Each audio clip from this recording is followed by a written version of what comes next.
नमस्कार विद्यार्थी मित्र, शाश्वत अकॅडमी पुणे आपल्या ऑनलाईन प्लॅटफॉर्म आपलं स्वागत आहे. मी कुमार पाटील. आपली जी PYQ मास्टर सिरीज सुरू आहे यामध्ये आपला जो चॅप्टर क्रमांक 5 आहे तो आहे इंडियन बँकिंग सिस्टीम, भारतीय बँकिंग व्यवस्था. याच्याबद्दल जे काही पाठीमागच्या 10 वर्षात क्वेश्चन विचारले गेले होते त्याचा ॲनालिसिस आपण पुढे बघणार आहे. चला तर आपण लवकरात लवकर सुरू करू. बघा, पहिला क्वेश्चन काय विचारला गेला आहे, खालील विधाने विचारात घ्या. क्वेश्चन विचारला आहे कंबाईन सी 2021 मध्ये. एकूण 4 विधानं दिलेत नाबार्ड या बँकेविषयी. तर पहिलं विधान बघा, नाबार्ड कृषी क्षेत्राच्या विकासाकरता कर्जाची सोय करून देते. नाबार्ड ग्रामीण व्यावसायिकांना कर्ज पुरवठा करते. नाबार्ड शहरी उद्योगांसाठी आर्थिक मदत करते. नाबार्ड शहरी विकासासाठी आर्थिक मदत करते. सुरुवातीला आपण नाबार्ड विषयी समजावून घेऊ आणि त्यानंतर आपण या क्वेश्चनकडे जाऊ. बघा, बँक येते नाबार्ड. नाव काय येतं, national bank for agriculture and rural development. कोणत्या समितीच्या शिफारशीनं सुरू झाली, तर शिवरामन समिती. शिवरामन समितीच्या शिफारशीनं काय करण्यात आली, सुरू. ही शिवरामन समिती कधी नेमण्यात आली होती, तर 1979 साली. नंतर कधी सुरू करण्यात आली, तर नाबार्ड ॲक्ट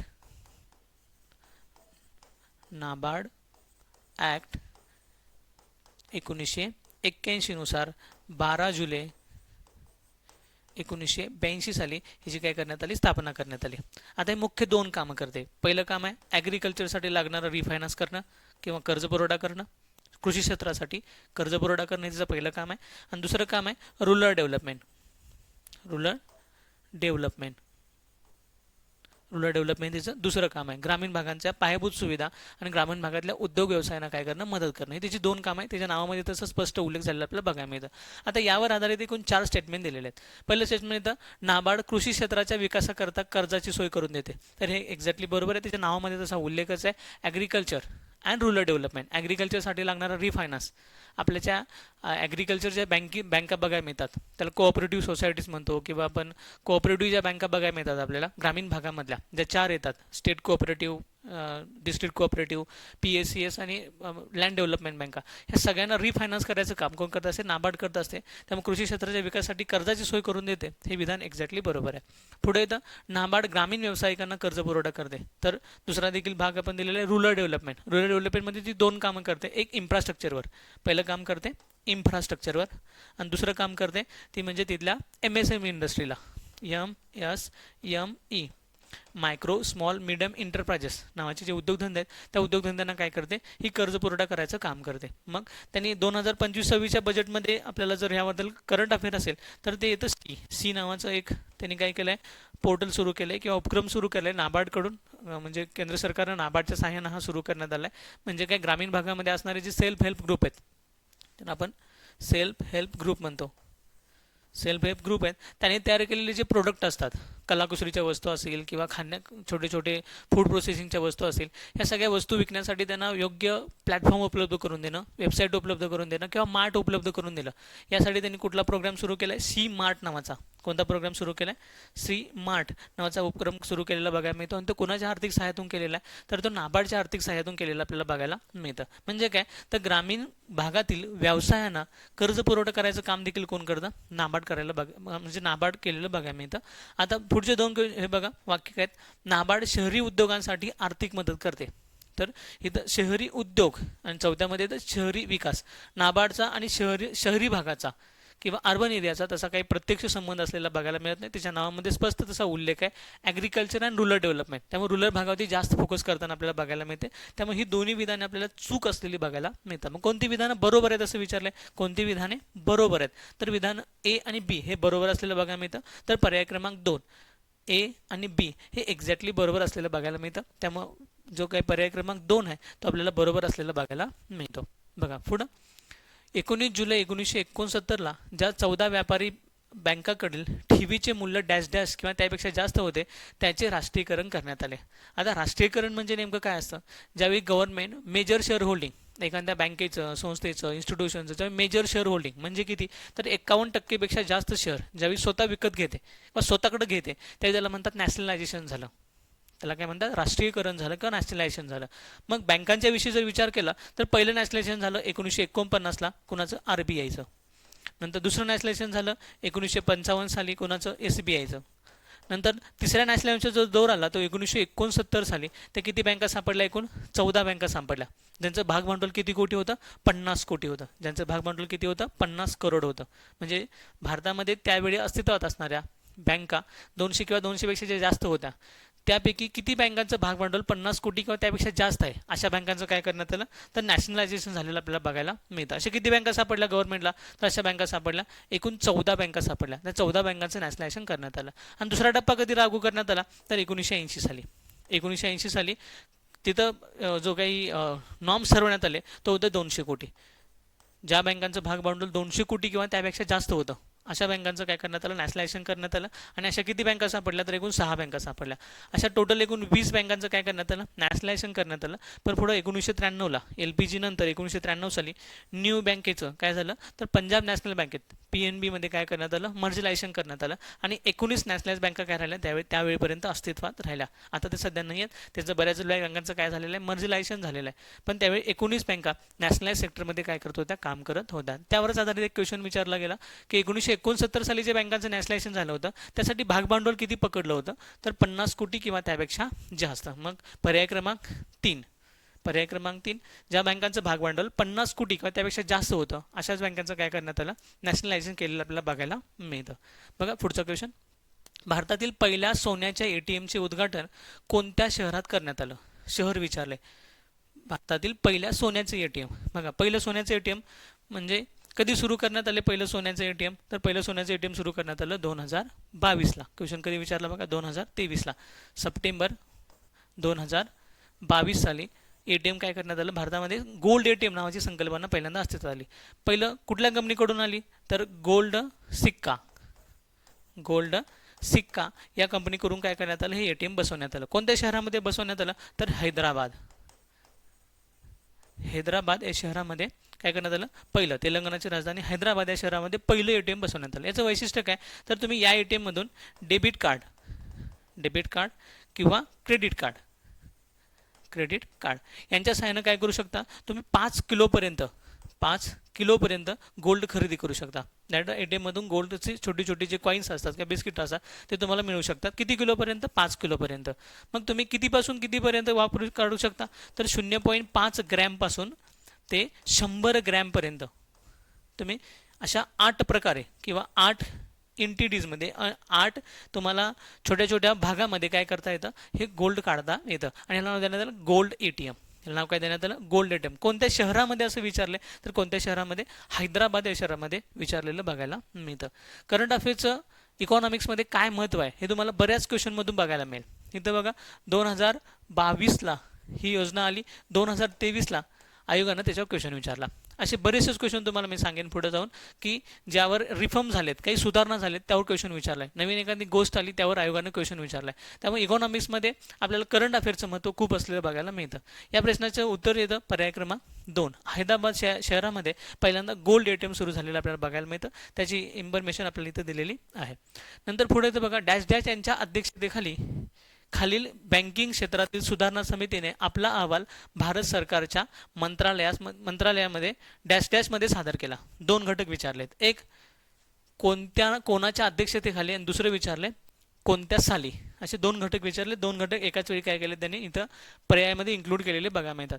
ज्यावेळी बँकिंग रिफॉर्म्स अशी समिती विचारली जाते त्यावेळी एकच समिती लक्षात ठेवायची, नरसिम्हन समिती.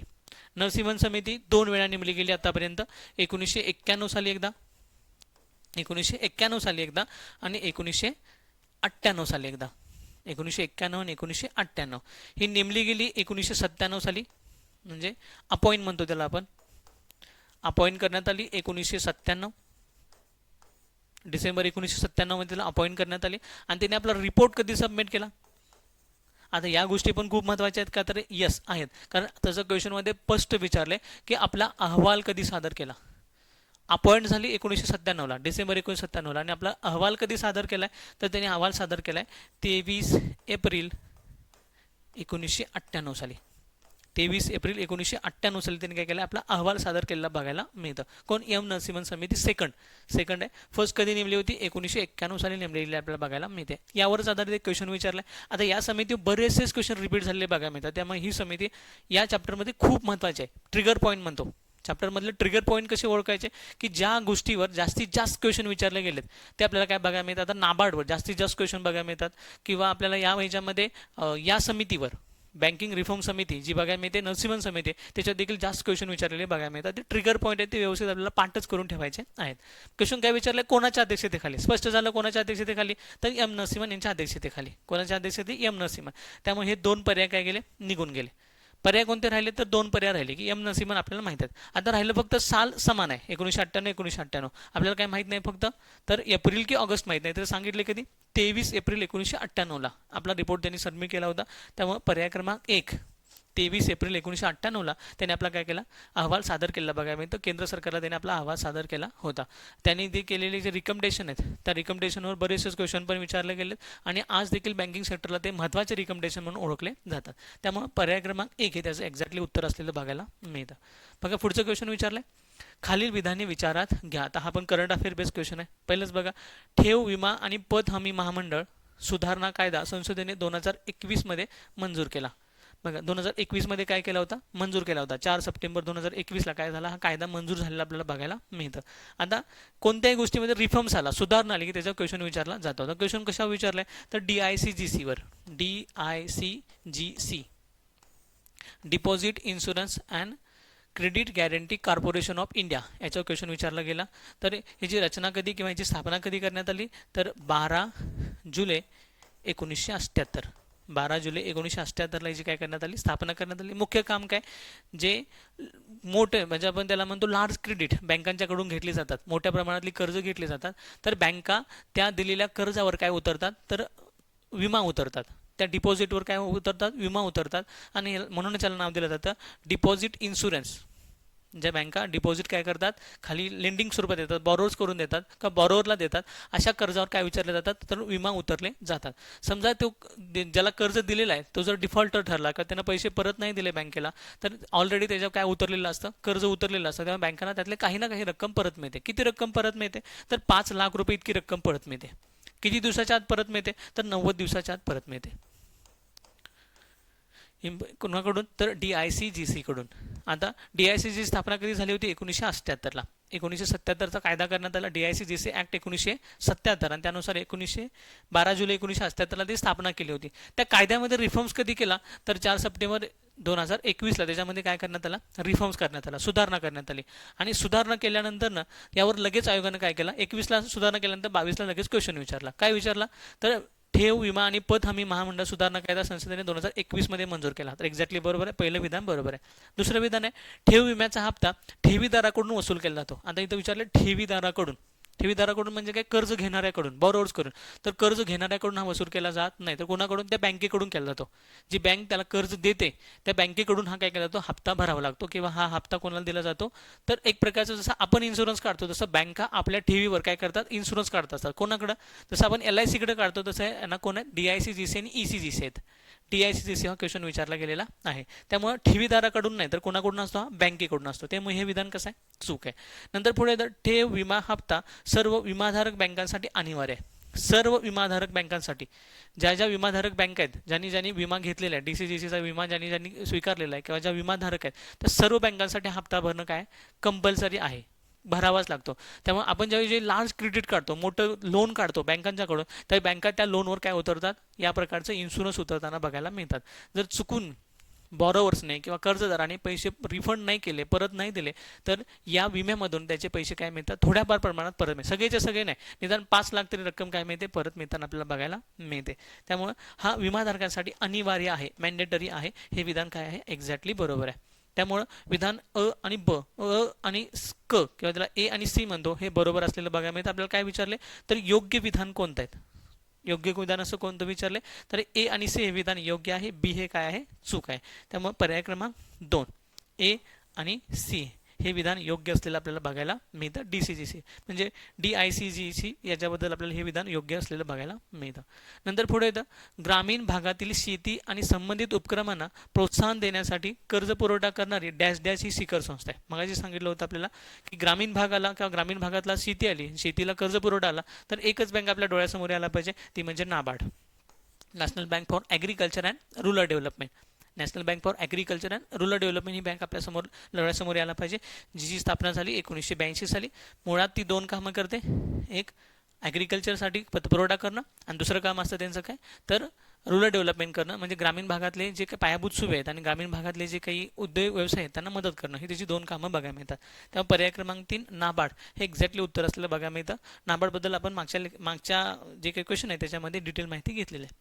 नंतर पुढे येतं भारतीय व्यापारी बँक प्रणालीमध्ये खालीलपैकी बाजारपेठेचा कोणता भाग हा वृद्धिकारक व नफा मिळवून देणारा असतो. म्हणजे भारताच्या बँकिंग व्यवस्थे म्हणजे एका बँकेमध्ये बँकेला असा कोणता भाग आहे खालीलपैकी जो नफा मिळवून देणार आहे, जास्तीत जास्त फायदा मिळवून देणार आहे. तर बघा पहिले तर म्युच्युअल फंड.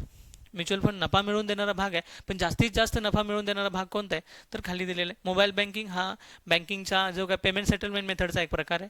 नंतर पुढे इंटरनेट बँकिंग हा देखील बँकांच्या पेमेंट सेटलमेंट मेथडचा एक प्रकार आहे. जे उत्तर येतं ते येतं रिटेल बँकिंग. रिटेल बँकिंग म्हणजे काय, जो आपण पैसा ND मध्ये ठेवतो, बँकांजवळच्या एकूण ठेवीला आपण NDTL असं म्हणतो, net demand and time liability. त्यामधला जो ND मधला पैसा आहे, net demand and time liability, त्यामध्ये येतं current account and saving account, CASA म्हणतो आपण त्याला. हा जो कासामधला पैसा आहे ह्याला आपण म्हणतो रिटेल बँकिंग.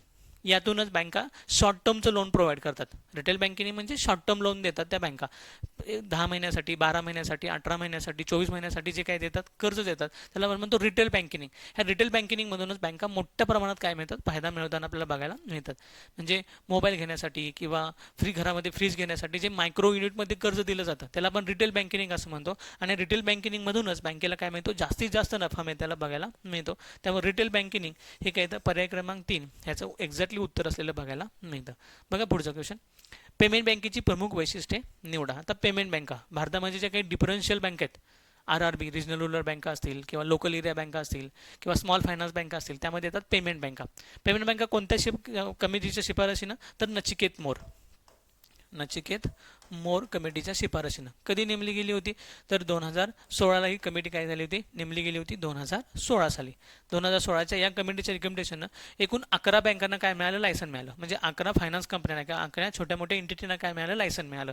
त्यातल्या दोघांनी सरेंडर केलं, सन फार्मास्युटिकल वगैरे या लोकांनी काय केलं, सरेंडर केलं. कुणी मग बाकीच्यांनी काय केलं, सगळ्यांनी बँका सुरू केल्या. मग आपली पेमेंट जी पोस्टल पेमेंट बँक असेल किंवा पेटीएम असेल, एअरटेल असेल, जिओ असेल, या सगळ्या बँकांनी काय केलं, आपल्या बँका सुरू केल्या. लक्षात आलं का. मग काय विचारले तर या बँकांची वैशिष्ट्य काय आहेत. या बँकांचं पहिलं वैशिष्ट्य काय येतं तर ह्या 1 लाखपर्यंतच्या ठेवी स्वीकारू शकतात. पर पर्सन पर इयर 1 लाख इतकीच रक्कम तुम्ही या अकाउंटला ठेवू शकता. आता पेमेंट वगैरेच्या, आता पेटीएम वगैरे आहे, पेटीएमचं सध्या रिसेंटली लायसन कॅन्सल केलं, पण ज्या काही पेमेंट बँका आहेत त्या पेमेंट बँका स्वतःजवळ किती रक्कम ठेवू शकतात तर 1 लाखापर्यंतची रक्कम ठेवू शकतात पर इयर पर पर्सन. कोण ठेवू शकत नाही तर NRI नाही तर काय येतं, बॅन घातलेलं आहे. मनी लॉन्ड्रिंग होऊ शकेल या कारणासाठी काय केलं भारत सरकारनं, NRIना पेमेंट बँकामध्ये इन्व्हेस्टमेंट करता येणार नाही. पुढचं येतं ATM डेबिट कार्ड देण्यास परवानगी आहे का तर यस, त्या ATM debit card credit ATM debit card देऊ शकतात, ATM कार्ड देऊ शकतात आणि डेबिट कार्ड देऊ शकतात. मात्र त्या क्रेडिट कार्ड देऊ शकत नाही कारण त्यांना लोन देण्यात परमिशन नाही, ते कोणत्याही प्रकारचं लोन प्रोव्हाइड करत नाही. त्यामुळे त्यांना क्रेडिट कार्ड एक प्रकारचं काय असतं, ॲडव्हान्स लोनच प्रकारचा असतो, बरोबर आहे का. त्यामुळे क्रेडिट कार्ड द्यायला त्यांना अजिबात परमिशन नाही आहे. पुढचं वाक्य बघा की ATM क्रेडिट कार्ड देण्यास परमिशन आहे तर चूक, हे काय विधान चूक आहे. ATM क्रेडिट कार्ड त्या देऊ शकत नाही, ATM डेबिट कार्ड देऊ शकतात, ATM कार्ड देऊ शकतात, मात्र क्रेडिट कार्ड देऊ शकत नाही कारण नो लोन, त्यांना लोन द्यायला परमिशन नाही. पुढचं वाक्य तेच आहे, कोणत्याही स्वरूपात कर्ज देता येणार नाही, त्या कोणत्याही स्वरूपात काय देऊ शकत नाहीत, लोन वगैरे देऊ शकत नाहीत, कोणत्याही प्रकारे काय देऊ शकत नाही, लोन देऊ शकत नाही. त्यामुळे हे देखील विधान बरोबर आहे. अ बरोबर आहे, ब बरोबर आहे, ड बरोबर आहे. क मात्र काय येतं, आपल्याला चुकीचं असलेलं बघायला येतं कारण क्रेडिट कार्ड त्या कधीही देत नाहीत. त्यामुळं बघा पर्याय अ क ड चूक आहे. नंतरनं पुढं अ ब क चूक आहे. नंतरनं ब क ड, कारण क चुकीचं आहे. जर ज्यामध्ये क येतं ते काय येतं, सगळे विधान काय येतात चुकीचे येतात. लक्षात आलं. मग कोणतं विधान फक्त शिल्लक राहतं किंवा कोणता पर्याय शिल्लक राहतो, पर्याय क्रमांक 4 काय अ ब आणि ड.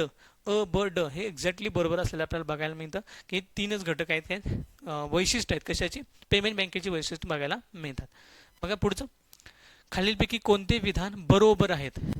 काय विचारले, कोणती विधानं बरोबर आहेत. त्यामध्ये पहिलं विचारले 1969 मध्ये 19 बँकांचे राष्ट्रीयकरण झाले. तर मगाशीच मी सांगितलं होतं 1969 मध्ये 14 बँकांचं नॅशनलायझेशन झालं ज्यांचं भागभांडवल 50 कोटी होतं. सरकारला 14च बँका सापडल्या की ज्यांचं भागभांडवल किती होतं, 50 कोटी किंवा त्यापेक्षा जास्त होतं.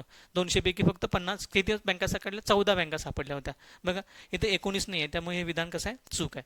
ज्यांचं भागभांडवल किती होतं, 50 कोटी होतं. तर बरोबर आहे, ज्यांचं भागभांडवल 50 कोटी किंवा त्यापेक्षा जास्त होतं अशा बँका सापडल्या गव्हर्नमेंटला 14.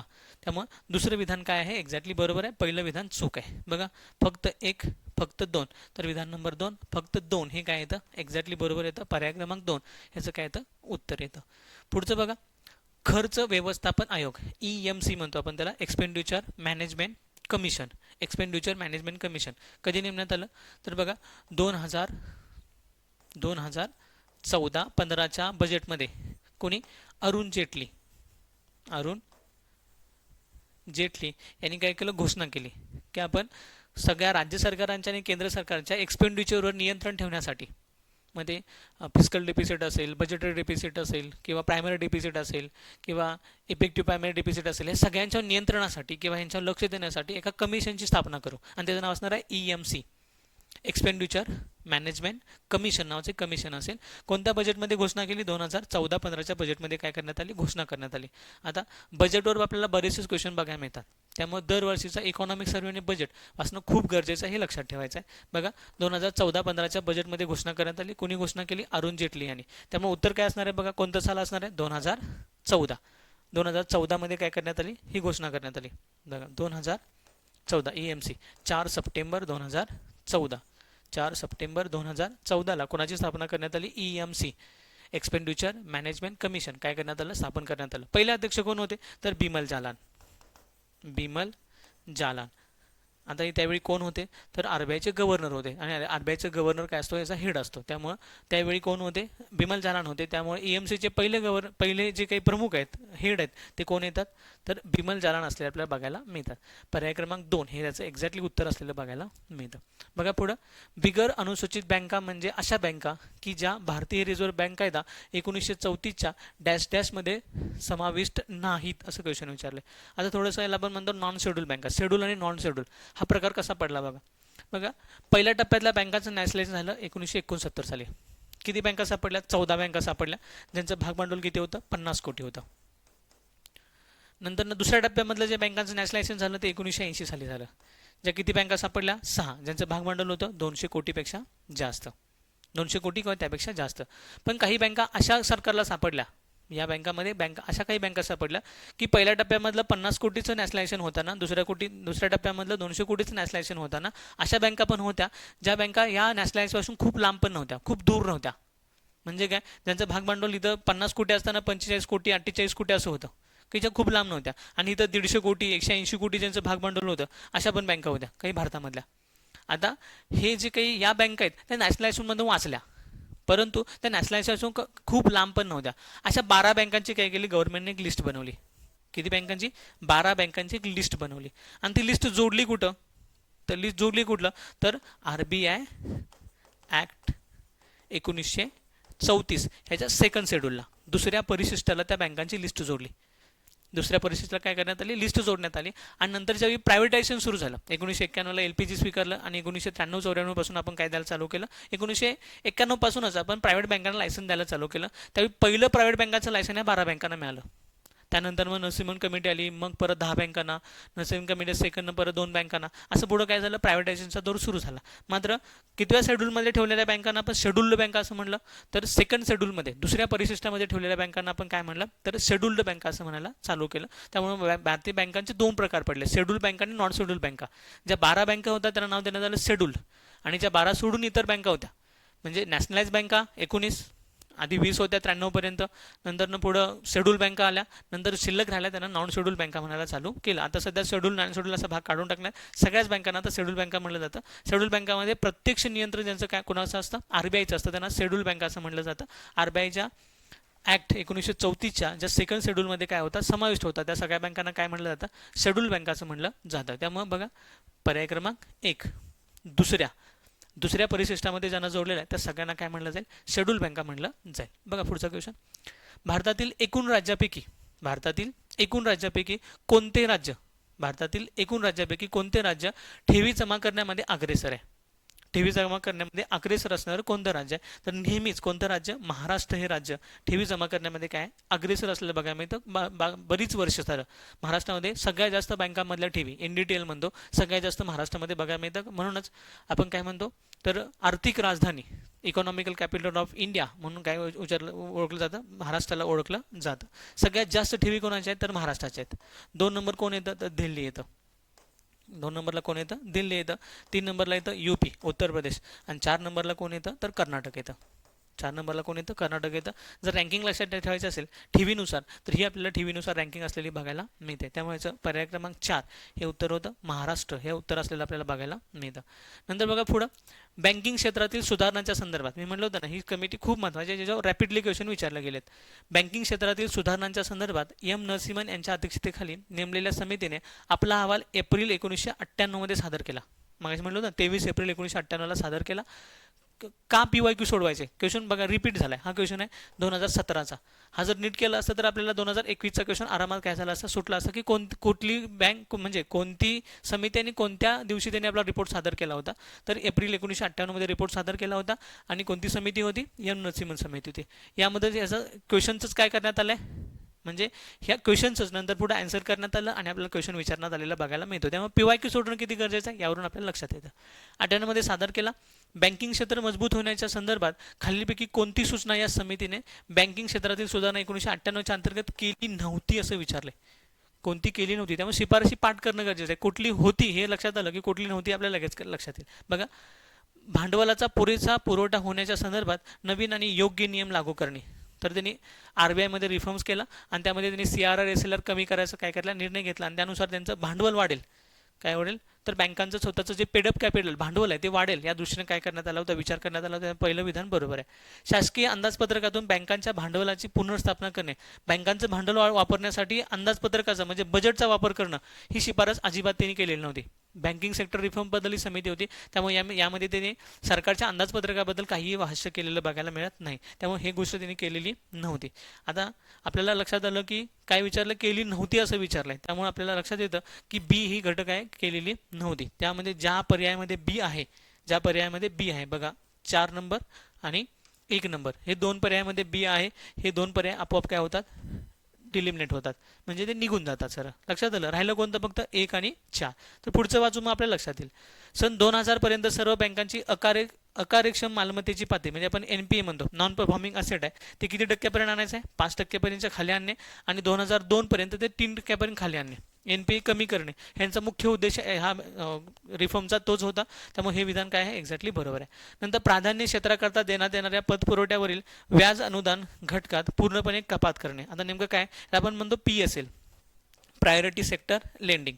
काय म्हणतो आपण याला? Priority sector lending. 1978-79 नंतर न किंवा 87-86-87च्या दरम्यान काय करण्यात आलं?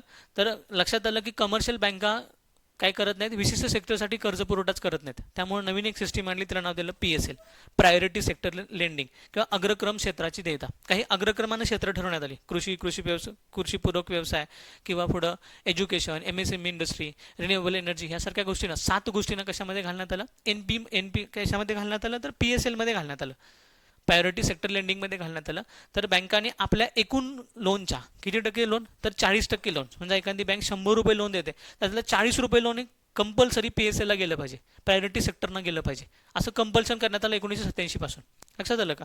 आधी हे 33.33% होतं नंतर हे वाढून किती टक्के करण्यात आलं? 40% करण्यात आलं. नंतर 1991 साली स्थापन झालेल्या नरसिम्हन कमिटीनं सांगितलं किंवा 1998च्या नरसिम्हन समितीनं सांगितलं की तुम्ही काय करा यामध्ये बदल करा.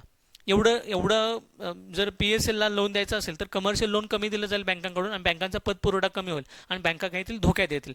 आणि ते कमी करून म्हणजे 40% कमी करून ते किती टक्के करण्यात यावं? 10% करण्यात यावं.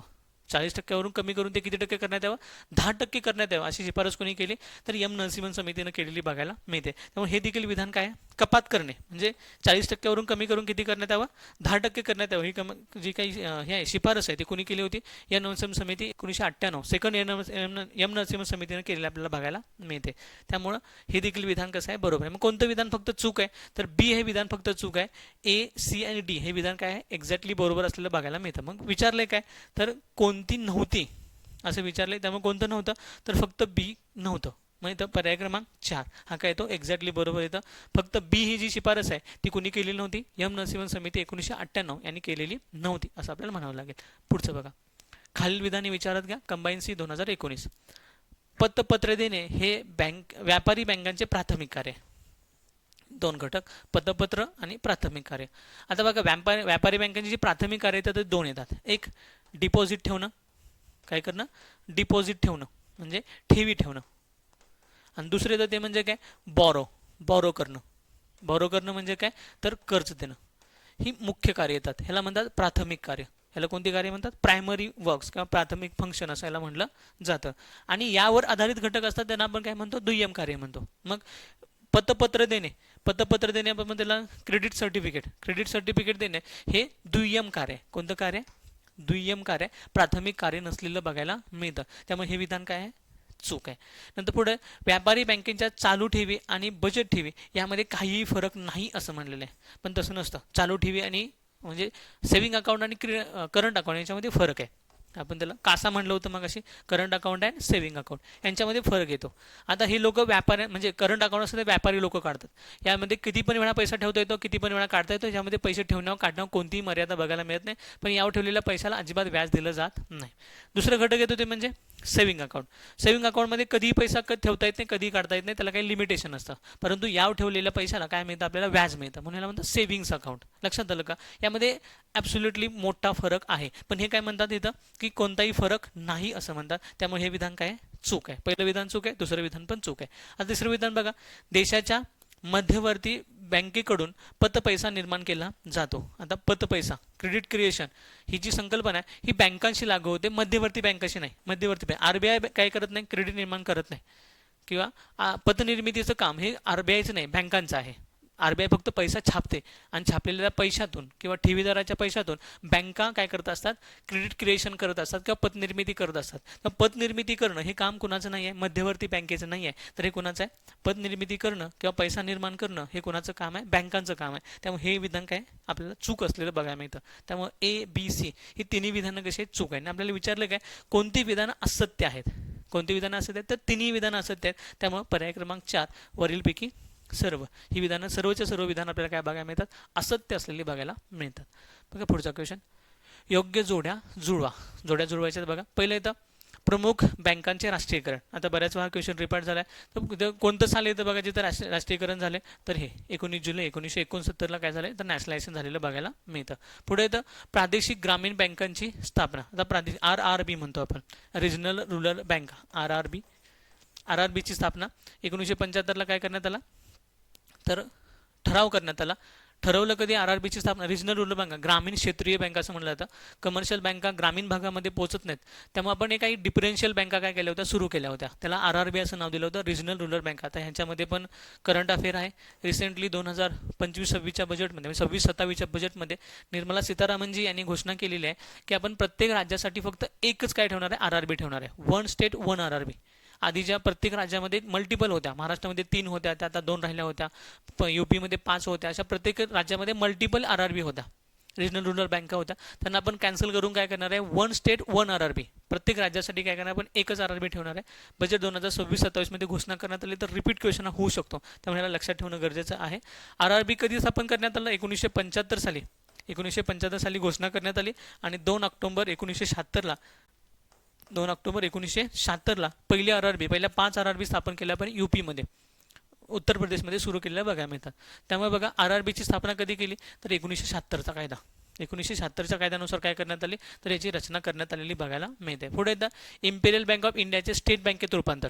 आधी बघा 3 बँका होत्या आपल्याकडं, बँक ऑफ बेंगॉल, नंतर बँक ऑफ बॉम्बे आणि बँक ऑफ मद्रास. 1840-1843 या दरम्यान काय करण्यात सुरू करण्यात आलेल्या काय होत्या, तर बँका होत्या आपल्याकडे 3 बँकांचं 1921ला काय झालं, रूपांतर करण्यात आलं आणि ते नाव ठेवण्यात आलं इम्पेरियल बँक ऑफ इंडिया.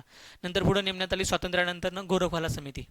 1955 साली कुठली समिती नेमण्यात आली, गोरखवाला समिती. गोरखवाला समितीच्या शिफारसीने काय करण्यात आलं, तर इम्पेरियल हा शब्द थोडंसं साम्राज्यवादी संकल्पना देतो, त्यामुळे काय करण्यात आलं, हे या बँकेचं नाव बदलायचं ठरवलं आणि नाव ठेवण्यात आलं स्टेट बँक ऑफ इंडिया. नेहमी यस हे काय असणार आहे, कॅपिटल असणार आहे, कारण ह्या स्टेट या शब्दाचा अर्थ घटक राज्य नाही तर काय तर केंद्रशासित म्हणजे केंद्र, पूर्ण केंद्रासाठी किंवा पूर्ण विभागासाठी, पूर्ण सगळ्या भागांसाठी काय असणार आहे, पूर्ण भारतासाठी काम करणार आहे. तिचं नाव देण्यात आलं स्टेट बँक ऑफ इंडिया. कधी रूपांतर झालं तर जुलै 1955ला. कधी रूपांतर झालं जुलै 1955ला. आणि पुढे तर नरसिम्हन समितीचा दुसरा अहवाल तर 1998ला. आपण मागाशीच बघितलंय 23 एप्रिल 1998ला त्यांनी काय केलं, आपला अहवाल सादर केला. तर कसं येतं बघा, अचं 3 कुठं आहे, 1. आपल्याला हे कळालं की आपलं एक्झॅक्टली उत्तरच येतं. पर्याय क्रमांक 2 हे काय आपल्याला उत्तर बघायला मिळतं 3 1 2 4. 3 1 2 म्हणजे 2 आणि 4, 4 आणि 2 बघा, 3 1 2 4 आपल्याला काय बघायला मिळतं, याचं उत्तर बघायला मिळतं. बघा वर खाली झालेलं आहे, पण याचं आपल्याला उत्तर काय बघायला मिळतं, पर्याय क्रमांक 2 3 1 2 4. बघा पुढं, भारतीय नाणे बाजारात परदेशी बँकांना मुक्त प्रवेश असावा अशी सूचना खालीपैकी कोणत्या समितीने किंवा आयोगाने केली. सेम, ज्यावेळी बँकांचा संबंध येतो त्यावेळी लक्षात ठेवायचं, डोळे झाकून उत्तर लिहायचं. कोणती समिती, ती नरसिम्हन समिती. कोणती समिती, नरसिम्हन समिती. नरसिम्हन समिती 1991ला पहिल्यांदा नेमली. त्यांनी सांगितलं give to the licence foreign sector and private sector, private sector आणि फॉरेन सेक्टर लायसन द्या, हे कोणी सांगितलं, नरसिम्हननं सांगितलं. परत 1998ला दुसऱ्यांदा नेमण्यात आली, त्यावेळी देखील त्यांनी काय सांगितलं, give licence to the private sector and public sector. 1998ला पण त्यांनी तेच सांगितलं, प्रायव्हेट सेक्टरला लायसन द्या आणि पब्लिक सेक्टरला पण काय, प्रायव्हेट सेक्टर आणि फॉरेन सेक्टरला दोन्हीला काय द्या, लायसन देऊन टाका. म्हणून बँकांना मुक्त प्रवेश असावा अशी सूचना कोणी केली होती, तर नरसिम्हननं केलेलं आपल्याला बघायला मिळते. त्यामुळे पर्याय क्रमांक 1 हे एक्झॅक्टली उत्तर असलेलं बघायला मिळतं. पुढे बघा, केंद्र सरकारला पुढीलपैकी कोणत्या क्षेत्रात वावरताना अधिक काळजीपूर्वक जबाबदारीने वागावे लागते. आपल्या चॅप्टरचं नावच आहे इंडियन बँकिंग सिस्टीम. इथं आपल्याला तेच पर्याय बघायला मिळतो की सेवा क्षेत्र, शेती क्षेत्र, बँकिंग क्षेत्र, उद्योग क्षेत्र. आता सेवा क्षेत्र, उद्योग क्षेत्र आणि हे बघितलं तर सेक्टरल इकॉनॉमी, म्हणजे सेक्टरल इकॉनॉमीचे भाग येतात. आणि या क्षेत्रामध्ये वागताना, कारण इन्फ्लेशन, डिप्लेशन, महागाई, मंदी, इन्व्हेस्टमेंट, ह्या सगळ्या गोष्टी किंवा उद्योगधंद्यांची रचना किंवा रोजगार, बेरोजगार, हे सगळ्या संकल्पना कोणाशी निगडीत येतात, तर सगळ्या बँकिंग सेक्टरशी. बँकिंग सेक्टर हा की पॉईंट येतो. बँकिंग सेक्टर काय येतो, की पॉईंट येतो. म्हणूनच रॉजर विल काय म्हणतो की मध्यवर्ती बँका हा मानवाला लागलेला, म्हणजे ज्याच्यानंतरनं म्हणजे अग्नी आणि चाकानंतर लागलेला सगळ्यात महत्त्वाचा शोध कोणता असेल तर बँकिंग सिस्टीम, म्हणजे मध्यवर्ती बँक असेल किंवा बँकिंग सिस्टीम असेल, हा लागलेला मानवाला महत्त्वाचा शोध म्हणून ओळखला जातो. तर बँकिंग सेक्टर हा काय राहतो, सगळ्यात महत्त्वाचा घटक आहे. तो काळजीपूर्वक आणि जबाबदारीपूर्ण त्याकरता वागवावं लागतं. त्यामुळं पर्याय क्रमांक 3 सी हा फक्त हे एक्झॅक्टली बरोबर असलेलं आपल्याला बघायला मिळतं. बघा पुढं, योग्य जोड्या जुळवायला परत विचारला. बँकिंग नियमन कायदा, हा बँकिंग नियमन कायदा करण्यात आला 1949ला. त्याला आपण बँकिंग रेग्युलेशन ॲक्ट असं म्हणतो. बँकांना लायसन देण्यासाठी, परवाना, त्यांच्या शाखांना परवाना देण्यासाठी, लायसन कॅन्सल करण्यासाठी कोणता RBIचा कोणता कायदा वापरला जातो, तर बँकिंग रेग्युलेशन ॲक्ट 1949 वापरला जातो. त्यामुळे 1949 4. बघा 4, 2 पर्यायामध्ये 4 येतं, 2 आणि 3. बघा दोन्हीपैकी एक उत्तर असणार आहे. पुढे तर बँकांचे राष्ट्रीयकरण 1969ला झालं, त्यामुळं 2चं काय येणार आहे, 1. 2चं काय येणार आहे, 1. आपल्याला एक्झॅक्ट लक्षात आलं, 2 वरून लक्षात आलं की पर्याय क्रमांक 2 हा एक्झॅक्टली काय असणार आहे, बरोबर असणार आहे. भारतीय स्टेट बँकेची स्थापना तर 1955, बरोबर आहे का. मग काय सांगितलं, गोरुकाला समितीच्या शिफारशीनं. आणि स्टेट बँक समूहाची निर्मिती, स्टेट बँकेच्या समूहाची निर्मिती करण्यात आली 1960ला. 1959चा कायदा आहे, आपण त्याला काय म्हणतो, असोसिएट बँक ॲक्ट 1959. आणि त्यानंतर 60ला काय करण्यात आलं, 8 असोसिएट बँका RBIशी काय करण्यात, म्हणजे SBIशी जोडण्यात आल्या. त्याला म्हणतात स्टेट बँक समूहाची निर्मिती असं त्याला म्हटलं जातं 1963. त्यामुळं पर्याय क्रमांक 2 हा एक्झॅक्टली आपल्याला बरोबर असलेला बघायला मिळतो. बघा 2006 मध्ये मध्यम उपक्रमांची व्याख्या करताना त्यासाठी स्थिर भांडवल गुंतवणूक मर्यादा काय ठेवण्यात आलेली आहे. बघा कशावर आहे, MSME industry, MSME, micro small medium enterprises. Micro, small आणि मीडियम, त्याला म्हणतो. मायक्रो म्हणजे सूक्ष्म उद्योगधंदे, दुसरे येतात स्मॉल म्हणजे लघु उद्योगधंदे, आणि मीडियम म्हणजे मध्यम उद्योगधंदे. आता ह्यांची जी व्याख्या डिफाईन करताना, व्याख्या ठरवताना सरकारनं त्या 2 गोष्टी लक्षात घेतल्या. एक, त्यामध्ये झालेली गुंतवणूक, त्यांची उलाढाल. आता यामध्ये पण करंट अफेअर आहे, कारण बजेट 2026-27 मध्ये यामध्ये पण काय आणलेलं आहे, रिफॉर्म्स आणलेलं बघायला मिळतं. आता क्वेश्चन विचारलं आहे 2006 मध्ये, 2006च्या ॲक्टनुसार क्वेश्चन विचारलं आहे, कारण MSME ॲक्ट 2006 मध्ये काय करण्यात आला आणि MSME ॲक्ट 2006 नुसार त्याची रचना कशी करायची आहे. 2016ला तेव्हा क्वेश्चन विचारला गेला आणि 2006च्या या ॲक्टनुसार आपल्याला विचारलं की यांची रचना कशी होती. तर यामध्ये होतं की ज्यामध्ये गुंतवणूक किती आहे, तर 25 लाखापर्यंत गुंतवणूक आहे. किती लाखापर्यंत? 25 लाखापर्यंत गुंतवणूक आहे त्याला काय म्हटलं गेलं? सूक्ष्म उद्योगधंदे. नंतर जिथं 5 कोटीपर्यंत गुंतवणूक आहे त्याला काय म्हटलं गेलं? लघु उद्योगधंदे. आणि जिथं 5 कोटी ते 10 कोटी 5 कोटी ते 10 करोडपर्यंत ज्याचं इन्व्हेस्टमेंट आहे त्याला काय म्हटलं गेलं? मध्यम उद्योगधंदे असं म्हटलं गेलं. समजलं? त्यामुळे याचं उत्तर आपल्याला पटकन कळतं की मध्यम उद्योगधंदे काय सांगितले? मध्यम उपक्रमांची व्याख्या काय केली? तर इथं पर्याय क्रमांक 3 5 कोटी ते 10 कोटी यामध्ये जर इन्व्हेस्ट केलेले असतील तर त्याला काय म्हटलं गेलं? तर मध्यम उद्योगधंदे, मीडियम एंटरप्राइजेस असं म्हटलं गेलं. त्यामुळे याचं उत्तर काय येतं? पर्याय क्रमांक 3 उत्तर येतं बघायला मिळतं. पण आपण आता नवीन ॲक्ट जर बघितला, जर रिफॉर्म्स केलेला आहे 2025 मध्ये, 2025 मध्ये जो रिफॉर्म झालेला आहे त्यानुसार तिची रचना कशा करण्यात आली? तर 2 गोष्टीवर, एक गुंतवणूक आणि इथं काय तर उलाढाल. गुंतवणूक आणि उलाढाल या 2 गोष्टीवर त्यांची रचना करण्यात आली. गुंतवणूक बघा, जर 2.5 कोटीपर्यंत असेल तर त्याला स्मॉल म्हणायचं. नंतर 2.5 कोटीवरून तिने किती केली? 25 कोटी केली. 25 कोटी असेल तर त्याला काय म्हणायचं? म्हणजे 2.5 कोटी असेल तर त्याला मायक्रो म्हणायचं. जर 50 कोटी असेल तर त्याला 25 कोटी असेल तर त्याला स्मॉल म्हणायचं. आणि जर 100 कोटी असेल तर त्याला काय म्हणायचं? तर मीडियम म्हणायचं. आता यांची उलाढाल बघितलं तर काय सांगितलं नाही? 10 कोटी उलाढाल पाहिजे, नंतर इथं 100 कोटी उलाढाल पाहिजे आणि इथं 500 कोटी उलाढाल पाहिजे. हे बघा इथं 125 आहे. बघा गुंतवणूक किती असेल? 2.5 कोटी गुंतवणूक असेल आणि 10 कोटी त्याची उलाढाल असेल तर त्याला काय म्हणायचं? स्मॉल. म्हणजे त्याला म्हणायचं सूक्ष्म, मायक्रो. नंतर पुढं 25 कोटी गुंतवणूक असेल आणि 100 कोटी उलाढाल असेल तर त्याला काय म्हणायचं? स्मॉल, लघु उद्योगधंदे. आणि जर गुंतवणूक असेल 125 कोटी आणि त्याची उलाढाल असेल 500 कोटी तर त्याला काय म्हणायचं? Medium enterprises. अशी व्याख्या नव्यानं डिफाईन करण्यात आली 2025-26च्या बजेटमध्ये. लक्षात आलं का? त्यामुळे हे लक्षात ठेवणं खूप गरजेचं आहे. याच्यावर आपल्याला रिपीट क्वेश्चन विचारला जाऊ शकतो. यावर क्वेश्चन एकदा विचारून झालेला आहे, पण 2006च्या ॲक्टनुसार. आता जो ॲक्ट रिफॉर्म झाला आहे 2025ला, जो ॲक्ट रिफॉर्म झाला आहे त्याच्यावर एखादा क्वेश्चन विचारला जाऊ शकतो. त्यामुळे लक्षात ठेवणं गरजेचं आहे. पुढे येतं मनी मार्केट म्हणजे काय? भारतामध्ये फायनान्शियल इंटरमिडियरीज 2 प्रकारचे राहतात. आपण त्याला म्हणतो फायनान्शियल इंटरमिडियरीज, FI. 2 प्रकारचे राहतात. एक राहतं मनी मार्केट, आणि दुसरं राहतं कॅपिटल मार्केट. म्हणजे हा नाणे बाजार आणि दुसरं येतं भांडवली बाजार. आता मनी मार्केट हा शब्द डायरेक्टली वापरला आहे. आयोगाने काय केलं? मनी मार्केट असा शब्द डायरेक्टली वापरला आहे, नाणे बाजार असा शब्द वापरलेला नाही. आता मनी मार्केटमध्ये कोण येतात? तर सगळ्या येतात बँका. सगळ्या बँका येतात. त्यामध्ये कमर्शियल बँका, कोऑपरेटिव्ह बँका, public sector, private sector, foreign sector, नंतर कोऑपरेटिव्हमधला रूरल कोऑपरेटिव्ह, अर्बन कोऑपरेटिव्ह, सगळ्यांचा समावेश कशामध्ये होतो? तर नाणे बाजारात होतो. आणि भांडवली बाजारात मग वेगवेगळ्या घटकांचा समावेश होतो. त्यामध्ये मग NBFI म्हणजे आपण त्याला म्हणतो non banking financial institute, non banking financial कंपन्या, NBFC. नंतर शेअर मार्केटचे रिलेटेड असणारे सगळे घटक किंवा क्रेडिट रेटिंग करणारे, क्रेडिट इन्फॉर्मेशन देणारे, क्रेडिट गॅरंटी करणारे, ह्या सगळ्यांचा समावेश कशामध्ये येतो? तर भांडवली बाजारात आलेला बघायला मिळतो. मग क्वेश्चन कशावर विचारला आहे? तर मनी मार्केट म्हणजे काय? तर मनी मार्केट म्हणजे या दोन्हीतला बेसिक फरक काय? जर तुम्हाला शॉर्ट टर्मचं लोन पाहिजे असेल, जास्त व्याजदरानं कर्ज पाहिजे असेल आणि विथ कोलॅटरल कर्ज पाहिजे असेल, म्हणजे तारण ठेवून कर्ज पाहिजे असेल तर तुम्हाला मनी मार्केट देतं, बँका देतात. जर तुम्हाला लॉंग टर्मचं कर्ज पाहिजे आहे, दीर्घ मुदतीचं कर्ज पाहिजे आहे, विदाऊट कोलॅटरल पाहिजे आहे आणि कमी व्याजदरानं पाहिजे आहे तर तुम्हाला कोण देतं? तर भांडवली बाजार देतं. समजलं का?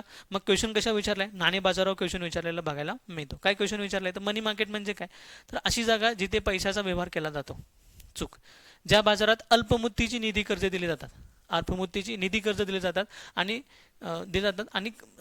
निधी कर्ज दिली जातात आणि कर्जे दिली जातात, यांना काय म्हटलं जातं? मनी मार्केट म्हटलं जातं. पुढं काय सांगितलं? ज्या बाजारात दीर्घ मुदतीची निधी कर्ज दिले जातात. आता इथं काय सांगितलं होतं मी? जिथं अल्पमुदतीची शॉर्ट टर्मसाठी जी कर्ज मिळतात ती कुठं मिळतात? नाणे बाजारात मिळतात, म्हणजे मनी मार्केटमध्ये मिळतात. मग मनी मार्केट म्हणजे काय? तर ज्या बाजारामध्ये अल्पमुदतीची निधी कर्ज मिळतात त्यांना काय म्हटलं जातं? मनी मार्केट म्हटलं जातं. त्यामुळे पर्याय क्रमांक 2 काय आहे? ब हे काय एक्झॅक्टली बरोबर आहे. मग ब कशामध्ये येतं बघा? आणि ब बघा, आणि ब, नंतर पुढं फक्त ब आणि क, नंतर पुढे येतं फक्त ब. तर पर्याय क्रमांक 3 हा एक्झॅक्टली बरोबर असलेला बघायला मिळतो. पुढं पैशाचा व्यवहार अधूनमधून करणारा बाजार असं पण नाही आहे. लक्षात आलं का? ह्या चारहीपैकी आपल्याला काय बघायला मिळतं? तर पर्याय क्रमांक 2 म्हणजे वाक्य क्रमांक 2 हे काय बघायला मिळतं? बरोबर असलेलं बघायला मिळतं. त्यामुळे पर्याय क्रमांक 3 ब हे एक्झॅक्टली उत्तर असलेलं बघायला मिळतं. गडबडीत वाचताना काही मुलं करतात, हा जर कळाला आपल्याला अल्पमुदतीची कर्ज तर डायरेक्ट ते ब ला गोल करतात. म्हणजे आपल्या आन्सर शीटमध्ये, OMR सीटमध्ये 2 ला गोल करतात. नीट पर्याय बघा की फक्त ब दिलेलं नाही, तर फक्त ब 3 नंबरला दिले आणि आपण जर 2 नंबरला गोल केलं तर ॲब्सोल्युटली आपलं उत्तर चुकतं. आपल्याला समाधान वाटतं तिथं पेपर सोडवताना की हां बरोबर आहे, पण घरी आल्यानंतर चेक करताना कळतं की अरे आपण चुकीच्या ठिकाणी गोल करून आले. असे सिली मिस्टेक करायच्या नाहीत. बघा पुढे येतं, सरकारचे अल्पकालीन निधी गोळा करण्याचे प्रमुख साधन कोणते? म्हणजे लगेच सरकारला जर पैसा पाहिजे असेल, सरकार आर्थिक अडचणीत असेल किंवा तर त्यांना रेव्हेन्यू डेफिसिट निर्माण झाले असेल, आर डी निर्माण झाले असेल किंवा फिस्कल डेफिसिट निर्माण झाले असेल, तर रिसेंटली पैसे पाहिजे आहेत, तर सरकार पैसे कसं गोळा करतं? तर आपल्या काही सिक्युरिटी ते विकतं. अशा सिक्युरिटी प्रकारच्या किती असतात? तर 2 प्रकारच्या सिक्युरिटी असतात. सिक्युरिटी म्हणजे काय? गव्हर्नमेंटच्या संस्था, बँका किंवा गव्हर्नमेंटच्या इन्स्टिट्यूट ह्यांच्या शेअर्स, बॉन्ड किंवा डिबेंचरना आपण काय म्हणतो? तर गव्हर्नमेंटच्या सिक्युरिटीज असं म्हणतो. या 2 प्रकारच्या असतात. एक असतात गव्हर्नमेंट सिक्युरिटी, शेअर, बॉन्ड किंवा डिबेंचर ना. सरकारी असतील तर त्याला गव्हर्नमेंट सिक्युरिटी म्हणायचं, खाजगी असतील तर त्यांना शेअर, बॉन्ड किंवा डिबेंचर असं म्हणायचं. आणि दुसरं असतं ते म्हणजे ट्रेजरी बिल. आता शॉर्ट टर्मसाठी पाहिजे असेल तर एकदम ट्रेजरी बिल खूप महत्त्वाचं. शॉर्ट टर्म म्हणजे किती दिवसांचा असतो? तर हा असतो 91 दिवसांचा, 182 दिवसांचा आणि 364 दिवसांचा हा शॉर्ट टर्म असतो. म्हणजे काय, सरकार काय करतं? अशी बिलं तयार करतं, आपल्या कंपन्यांचे काय करतं? शेअर्स बनवतं आणि मार्केटमध्ये विकतं आणि लगेच पैसा उभा करतं. गव्हर्नमेंट सिक्युरिटी विकून किंवा ट्रेजरी बिल विकून. शॉर्ट टर्मसाठी असेल तर त्याला म्हणायचं ट्रेजरी बिल, किंवा 1 वर्षापेक्षा जास्त कालावधी असेल तर त्याला म्हणायचं गव्हर्नमेंट सिक्युरिटीज. आपण त्याला डेटेड म्हणतो, त्यावर डेट मेन्शन केलेली असेल आणि ते 1 वर्षापेक्षा जास्त कालावधीसाठी असेल तर त्याला आपण गव्हर्नमेंट सिक्युरिटी असं म्हटलं जातं. मग काय विचारले त्यांनी? तर सरकारचे अल्पकालीन निधी गोळा करण्याचे प्रमुख साधन कोणते? तर सरकारी हुंड्या, बाजार कर्जे, प्रतिभूती, वरीलपैकी कोणतेही नाही. आता सरकारी कर्जे हा काय शॉर्ट टर्मसाठी लगेच उभा होणारा घटक नाही आहे. दुसरं येतं प्रतिभूती म्हणजे शेअर्स नाही आहे.